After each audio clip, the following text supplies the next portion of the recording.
여러분, 혹시 이런 상상을 해보신 적 있나요? 평생 숨겨져 있던 가족의 비밀이 한 마리 개 때문에 완전히 드러난다면? 그것도 아무도 예상하지 못한 방식으로 말이에요. 오늘 여러분께 들려드릴 이야기는 단순한 가정사가 아닙니다. 이건 한 가족의 운명을 송두리째 바꾼 실화예요. 한 마리의 진돗개. 이름은 보리. 보리가 파헤친 건 단순한 흙더미가 아니라 세 형제의 인생을 완전히 뒤바꾼 충격적인 진실이었습니다. 자, 그럼 시작해 볼까요? 이야기는 20여 년 전 작은 시골 마을의 기와집에서 시작됩니다. 그곳에는 세 남매가 살고 있었어요. 장남 준석이 8, 책임감이 강하고 진중한 성격이었죠. 둘째 민호 6, 활발하고 자유로운 영혼의 소유자. 그리고 막내 수진이 4, 섬세하고 따뜻한 마음을 가진 아이였습니다. 어릴 적 그들은 정말 사이좋은 남매였어요. 함께 마당에서 뛰놀고 어머니가 불러주는 자장가를 들으며 잠들고 평범하지만 행복한 가정이었죠. 하지만 이 평화로운 일상 뒤에는 조금 다른 분위기가 있었습니다. 아버지는 늘 장남 준석에게만 유독 엄격했거든요. 준석아, 너는 이 집안의 장남이다. 장남이라는 건 단순히 나이가 많다는 게 아니야. 집안의 기둥이 되어야 한다는 뜻이다. 내가 흔들리면 모든 것이 무너진다. 이런 말들은 어린 준석의 어깨를 무겁게 짓눌렀어요. 아직 어렸던 준석에게는 너무 큰 짐이었던 거죠. 그리고 이런 모습을 지켜보던 민호와 수진의 마음에는 작은 균열이 생기기 시작했습니다. 왜 아버지는 늘 형만 바라볼까? 우리도 똑같은 자식인데. 이런 생각들이 마음속 깊은 곳에 자리 잡았어요. 시간은 흘렀지만 아버지의 편에는 여전했어요. 중요한 결정은 언제나 준석과 함께했고 민호와 수지는 그저 따라가야 하는 존재였죠. 다행히 어머니가 계셨어요. 어머니는 새 아이를 똑같이 사랑했고 아버지의 엄격함을 부드럽게 감싸주는 존재였죠. 집안의 온기이자 형제들을 이어주는 끈이었습니다. 준석이 22살 되던 해 어머니가 갑작스럽게 세상을 떠나게 됩니다. 어머니의 죽음은 이 가족에게 돌이킬 수 없는 변화를 가져왔어요. 형제들의 관계에도 서서히 냉기가 흐르기 시작했거든요. 준석은 더욱 무거운 책임감에 짓눌렸고 민호는 점점 집을 멀리하기 시작했어요. 수지는 혼자서 모든 것을 감당해야 했죠. 어머니가 떠나고 5년 후 아버지도 결국 세상을 떠나게 되었어요.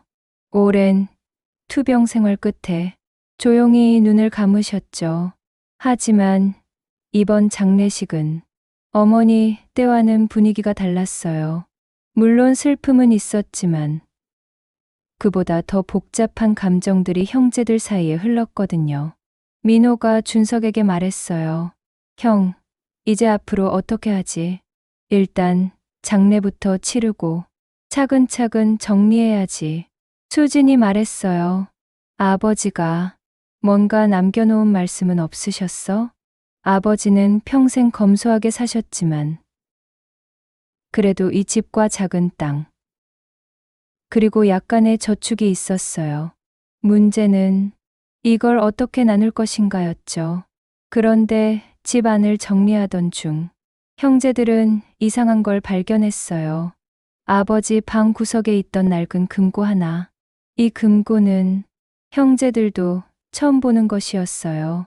아버지는 생전에 이 금고에 대해서 단 한 번도 언급한 적이 없었거든요. 민호가 금고를 살펴보며 말했어요. 이게 뭐지? 아버지가 이런 금고를 가지고 계셨다고? 함부로 건드리면 안 될 것 같은데. 준석이 신중하게 말했어요. 수진도 조심스럽게 말했어요. 하지만 아버지의 중요한 물건일 수도 있잖아. 남매들은 금고를 열어보려고 했어요. 하지만 금고는 꽁꽁 잠겨 있었고 열쇠는 어디에도 없었거든요. 민호는 짜증이 나기 시작했어요. 열쇠가 어디 있는 거야? 아버지는 왜 이런 걸 숨겨 놓으신 거지? 아마 중요한 게 들어있을 거야. 그러니까 이렇게 잠가둔 거겠지. 혹시 우리가 모르는 뭔가가 있는 건 아니겠지? 수진의 얼굴에 불안이 스쳤어요. 며칠이 지났지만 형제들은 금고를 열 방법을 찾지 못했어요. 그리고 점점 이상한 분위기가 흐르기 시작했죠. 형, 이번에는 다를 거야. 평생 아버지가 형만 믿고 의지하셨지만 이번만큼은 우리 모두 똑같은 권리가 있어. 그 소리를 듣고 준석은 당황했어요. 민호야, 무슨 소리야? 나도 너희들도 똑같은 아버지 자식들이지. 수진도 조심스럽게 거들었어요. 준석, 오빠, 민호 오빠 말이 틀린 건 아니야. 우리도 아버지의 자식이잖아. 준석은 처음으로 동생들의 이런 마음을 직면해야 했어요. 그리고 이때 아무도 예상하지 못한 일이 일어나기 시작했어요. 이야기의 새로운 등장인물을 소개해 드릴게요. 바로 진돗개 보리입니다. 보리는 아버지가 3년 전에 키우기 시작한 진돗개예요. 아버지는 보리를 정말 아껴 했죠. 어머니가 돌아가신 후에는 더욱 그랬어요. 아버지는 보리와 함께 산책을 하고 밥을 챙겨주고 마치 가족처럼 대하셨거든요. 아버지가 돌아가신 후 보리는 준석이가 돌보고 있었어요. 하지만 보리의 행동이 점점 이상해지기 시작했거든요. 특히 마당 한쪽 구석을 계속 맴돌았어요. 마치 그곳에 뭔가 있다는 듯이 말이에요. 준석이 보리를 불렀어요. 보리야, 왜 자꾸 그곳만 돌아다니니? 하지만 보리는 준석의 말을 듣지 않았어요. 오히려 더욱 그 자리에 집착하기 시작했죠. 며칠 후, 보리의 행동은 더욱 심해졌어요. 밤늦게까지 그 자리에서 낑낑거리고, 때로는 슬픈 듯한 소리를 내기도 했거든요. 이 소리를 듣고 준석은 잠을 이룰 수가 없었어요.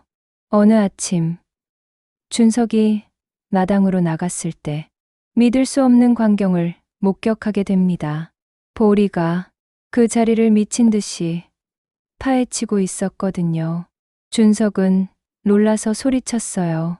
보리야, 안 돼. 거기 파면 안 된다고.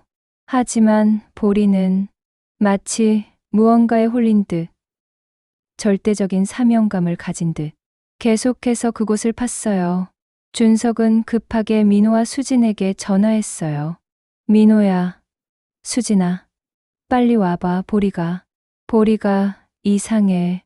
남매들은 급하게 보리가 있는 곳에 모였어요. 형, 무슨 일이야? 민호가 숨을 헐떡이며 물었어요. 수진도 눈을 동그랗게 뜨며 놀란 눈으로 물었어요. 어머, 보리가 왜 이래? 보리는 무엇에 홀린 듯 계속 땅을 팠어요. 그리고 그 순간 보리의 발톱에 뭔가 단단한 것이 걸렸어요. 흙을 제거하자 낡은 나무 상자 하나가 모습을 드러냈어요. 그 자리에 있던 형제들은 너무 놀랐어요. 이게 뭐지? 민호가 숨을 들이쉬며 말했어요. 왜 여기에 이런 게 묻혀 있는 거야? 수진도 떨리는 목소리로 말했어요. 준석은 차분하게 말했어요. 보리가 이걸 찾은 거야. 형제들은 조심스럽게 상자를 꺼냈어요. 상자는 생각보다 무거웠고 오래된 것 같았어요. 형제들은 상자를 열고 싶었지만 망설였어요. 수지는 불안했어요. 이거 열어봐도 될까? 아버지가 묻어둔 거라면 우리가 볼 권리가 있지 않을까? 민호가 말했어요. 준석은 입술을 질끈 깨물며 결심했어요. 그래, 열어보자. 상자 안에는 오래된 서류 몇 장과 그리고 녹슨 열쇠 하나가 들어 있었어요. 무엇인가 형제들의 머리를 스쳐 지나가는 것이 있었어요. 민호는 흥분하며 소리쳤어요. 이거 설마? 수진도 눈을 크게 뜨며 금고 열쇠 아니야? 준석은 확신했어요. 그래, 맞는 것 같다. 그리고 보리는 마치 자신의 임무를 다한 듯 조용히 앉아서 형제들을 바라보고 있었어요. 하지만 여기서 끝이 아니었어요. 형제들은 떨리는 마음으로 금고 앞에 섰습니다. 과연 이 열쇠가 맞을까요? 준석이 조심스럽게 열쇠를 상자에 꽂아보았어요. 들어간다. 준석이 차분하게 말했어요. 그리고 찰칵 하는 소리와 함께 금고가 열렸어요. 민호가 숨을 죽이며 말했어요. 열렸다. 안에 뭐가 있을까? 수진도 떨리는 목소리로 말했어요. 금고 안에서 나온 건 두툼한 서류철 몇 개와 여러 통의 편지 봉투들이 있었어요. 준석이 조심스럽게 서류를 꺼내 들었어요. 이게 뭘까? 첫 번째 서류는 토지 소유권 이전 계약서였어요. 하지만 이상했어요. 아버지 명의가 아닌 다른 사람의 이름이 적혀 있었거든요. 서류를 읽는 준석의 표정이 점점 굳어졌어요. 그 모습을 본 민호는 불안했어요. 형, 뭐라고 써 있어? 준석은 당황한 목소리로 대답했어요. 이건 우리가 모르는 이름이야. 두 번째 서류는 더욱 충격적이었어요. 은행 통장 사본이었는데 거기에는 상당한 금액이 적혀 있었거든요. 하지만 진짜 충격은 세 번째 서류에서 시작되었어요. 그것은 출생신고서였어요. 하지만 이상했어요. 아버지의 이름은 있었지만 어머니의 이름이 달랐거든요. 형제들은 충격을 받았어요. 민호는 떨리는 목소리로 물었어요. 이게 무슨 뜻이야? 준석은 서류를 계속 들여다보며 확인했어요. 아버지의 이름이 맞긴 한데 수진도 불안해하며 말했어요. 하지만 이 여자는 우리 어머니가 아니야. 그리고 마지막에 가장 큰 충격이 기다리고 있었어요. 편지 봉투 안에는 아버지의 손편지와 함께 몇 장의 사진이 들어 있었어요. 아버지와 낯선 여성. 그리고 민호는 믿을 수 없다는 표정을 지었어요. 저 사진 속 아이는 우리와 닮았어. 준석은 떨리는 목소리로 편지를 읽기 시작했어요. 나의 소중한 아이들에게 이 편지를 읽고 있다는 것은 내가 더 이상 이 세상에 없다는 뜻이겠지. 준석은 계속 읽어 내려갔어요. 너희들에게 숨겨온 것이 있다. 나에게는 또 다른 가족이 있었다. 그리고 그곳에서 너희의 형제가 태어났다. 순간 무거운 정적이 흘렀어요. 편지는 계속되었어요. 준석의 목소리는 더욱 떨렸어요. 그 아이의 이름은 지훈이다. 너희보다 2살 위, 즉 준석보다도 형이다. 세상이 멈춘 듯한 정적이 다시 한번 흘렀어요. 민호는 믿을 수 없다는 듯 말했어요. 뭐라고? 형이 있다고? 수지는 눈물을 글썽였어요. 그럼 우리가 아는 건 다 거짓말이었다는 거야? 준석은 점점 작아지는 목소리로 편지를 계속 읽어내려갔어요. 나는 두 가정을 모두 지키려 했다. 하지만 결국 모든 것을 잃을 뻔했다. 지훈의 어머니는 5년 전 병으로 세상을 떠났고 지훈은 혼자 살고 있다.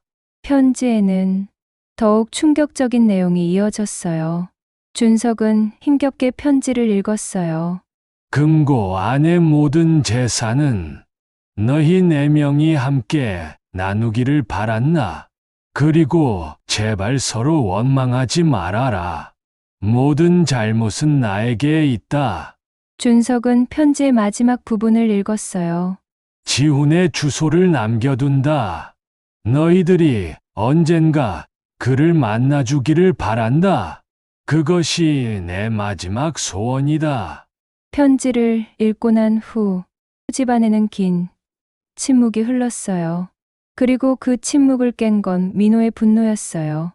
민호는 벌떡 일어서며 분노에 찬 목소리로 말했어요. 이게 말이 돼?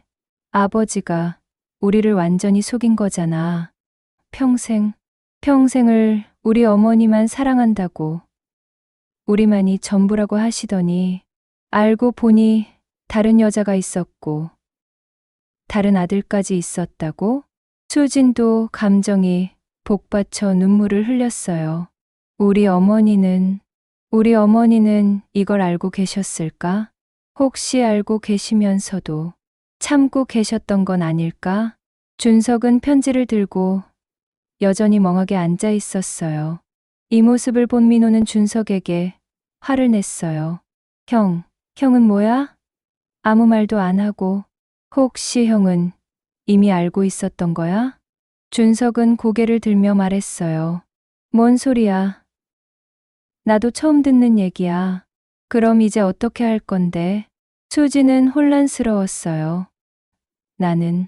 나는 잘 모르겠어. 갑자기 형이 생겼다고 해도 실감이 안 나. 민호는 분노가 차올라 소리쳤어요. 나는 절대 인정 못해. 그 사람이 누구든 우리 가족이 아니야. 아버지가 우리를 배신한 거라고. 민호가 격하게 일어서서 나가려 하자 준석이 민호를 붙잡았어요. 민호야, 잠깐만. 이런 식으로 하면 안 돼. 민호는 뿌리치며 말했어요. 형도 결국은 아버지 편이잖아. 평생 그렇게 살아온 것처럼. 수지는 울먹이며 말했어요. 오빠들, 그만해. 이러면 안 돼. 우리끼리 싸우면 진짜 가족도 아닌 게 되는 거야. 수진의 말에 형제들은 잠시 정신을 차렸어요. 하지만 상황은 여전히 복잡했죠. 미안. 너무 흥분했나. 하지만 정말 받아들이기 어려워. 준석도 깊은 숨을 몰아쉬며 말했어요. 나도 마찬가지야. 하지만 이미 일어난 일이야. 우리가 어떻게 할 건지 결정해야 해. 나는 한번 만나보는 게 좋을 것 같아. 그래야 이 모든 게 정리될 것 같거든. 수진이 조심스럽게 말했어요. 민호는 여전히 반대했어요. 만나서 뭐 해? 안녕하세요. 전 당신의 이복동생이에요 라고 할 거야? 준석은 첫째답게 차분하게 말했어요. 그래도 아버지의 마지막 부탁이잖아. 그리고 그 사람도 우리와 똑같이 아버지를 잃은 거야. 그때 보리가 조용히 방문 옆에 앉아서 형제들을 지켜보고 있었어요. 마치 모든 상황을 이해하고 있다는 듯이 말이에요. 수지는 보리를 바라보았어요. 보리가 이 모든 걸 알고 있었던 걸까? 준석은 고개를 끄덕였어요. 아마도 아버지가 보리에게 뭔가 신호를 주셨을 수도 있어. 걔들은 사람보다 더 예민하니까. 며칠간의 고민 끝에 남매들은 결정을 내렸어요. 지훈을 만나보기로 한 거죠. 편지에 적힌 주소는 시내에서 조금 떨어진 작은 아파트였어요. 아파트 앞에 형제들은 긴장하며 서 있었어요. 준석은 잔뜩 긴장했어요. 여기 맞나? 아직도 이게 맞는 일인지 모르겠어. 민호는 아직도 불편한 기색을 감추지 못했어요. 수지는 그런 민호를 다독였어요. 왔는데 그냥 가면 안 되지. 용기 내자. 준석이 떨리는 손으로 초인종을 눌렀어요. 문이 열리고 30대 초반에 형제들과 닮은 남성이 문을 열었어요. 누구세요? 문을 연 남성은 놀라며 물었어요. 그 순간 시간이 멈춘 것 같았어요. 지훈의 얼굴에서 형제들은 자신들의 모습을 발견했거든요.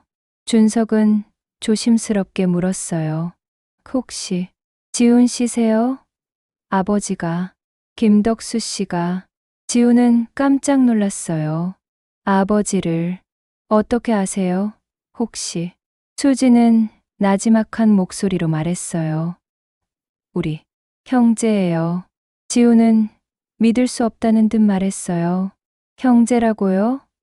설마 아버지의 다른. 네, 그런 것 같네요.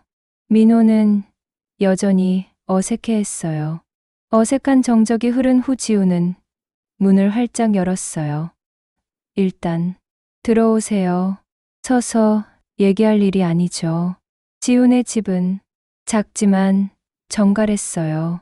그리고 놀랍게도 아버지의 사진이 책상 위에 놓여 있었어요. 수진이 나지막히 말했어요. 우리와 같은 사진이네요.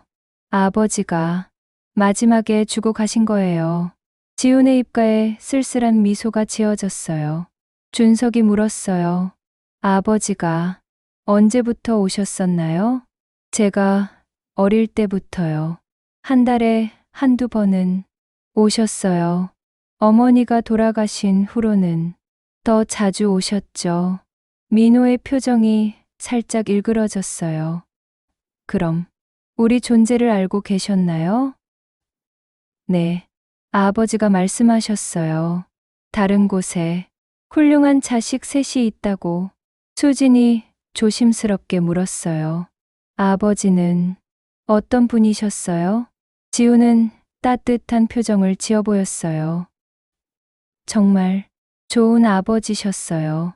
제가 어려울 때마다 도와주셨고 늘 죄스러워하셨지만요. 사실 저도 여러분을 만나고 싶었어요. 하지만 감히 연락드릴 수가 없었거든요. 왜요? 제가 여러분 가정을 깨뜨린 존재라고 생각했으니까요. 지훈의 말에 형제들의 가슴이 저려왔어요. 수지는 눈물을 글썽거렸어요. 그런 게 아니에요. 잘못은 아무도. 민호도 부드러운 목소리로 말했어요. 우리도 처음엔 받아들이기 어려웠어요.